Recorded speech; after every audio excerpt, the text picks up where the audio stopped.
Welcome back Divishri YouTube channel. ನಾನು ದಿವ್ಯಾ. ಎಲ್ಲರೂ ಹೇಗಿದ್ದೀರಾ?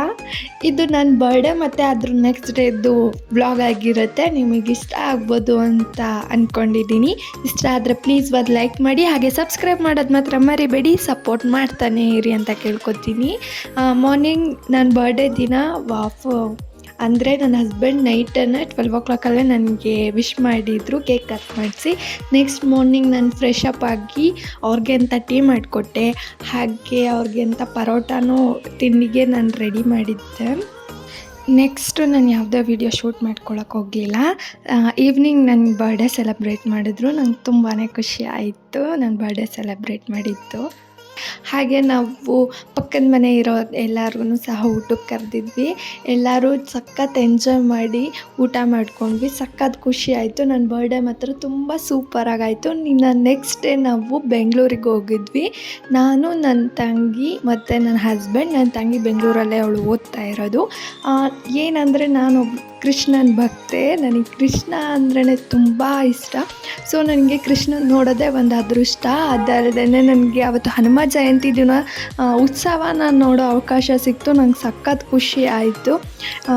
ತುಂಬ ಹೊತ್ತು ಕೃಷ್ಣನ ಜಪಿಸ್ತಾ ಅಲ್ಲೇ ತುಂಬ ಹೊತ್ತು ಕಳೆದಿದ್ದೀನಿ. ನಂಗೆ ಕೃಷ್ಣನ ನೋಡೋದೇ ನನಗೆ ಪರಮ ಆಶ್ಚರ್ಯ, ಮತ್ತು ನಂಗೆ ಅದು ಒಂಥರ ಅದೃಷ್ಟನೇ. ಆ ಉತ್ಸವ ಎಲ್ಲ ನೋಡಿದ್ದು ಸಖತ್ ಅಂದರೆ ಸಖತ್ ಎಂಜಾಯ್ ಮಾಡಿದ್ದೀನಿ. ನನ್ನ ಬರ್ಡೇ ಈ ಸಲ ಈ ಥರ ಆಗುತ್ತೆ ಅಂತ ಅಂದ್ಕೊಂಡೇ ಇರಲಿಲ್ಲ. ನಂಗೆ ತುಂಬಾ ಖುಷಿಯಾಗಿದೆ ಈ ವರ್ಷ ಮಾತ್ರ. ನೀವು ಕೂಡ ನೋಡಿ, ನಿಮಗೂ ಕೃಷ್ಣ ಎಲ್ರಿಗೂ ಸಹ ಒಳ್ಳೇದು ಮಾಡಲಿ ಅಂತ ಬೇಡ್ಕೋತೀನಿ. ಹಾಗೆ ನೀವು ಕೂಡ ಕೃಷ್ಣನ ದರ್ಶನ ಪಡ್ಕೊಳ್ಳಿ.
ಕೃಷ್ಣ ಅಂದರೆ ಏನು ಅಂತ ಎಕ್ಸ್ಪ್ರೆಸ್ ಮಾಡೋಕ್ಕಾಗಲ್ಲ. ಅದೊಂದು ಫೀಲಿಂಗ್ ಅಷ್ಟೇ. ಆ ಹೆಸರಲ್ಲೇ ಒಂಥರ ಶಕ್ತಿ ಇದೆ. ಇನ್ನು ಅಲ್ಲಿ ನಾವು ಎಲ್ಲ ಅಂದರೆ ಉತ್ಸವನೆಲ್ಲ ಮುಗಿಸ್ಕೊಂಡು ಪ್ರಸಾದನ ಸೇವಿಸ್ಕೊಂಡು ಮಾರನೇ ದಿನ ನಾವು ದಾವಣಗೆರೆಗೆ ರಿಟರ್ನ್ ಬಂದ್ವಿ. ಪ್ಲೀಸ್ ವಿಡಿಯೋ ಇಷ್ಟ ಆದರೆ ಲೈಕ್ ಮಾಡಿ, ಸಬ್ಸ್ಕ್ರೈಬ್ ಮಾಡಿ. Thank you.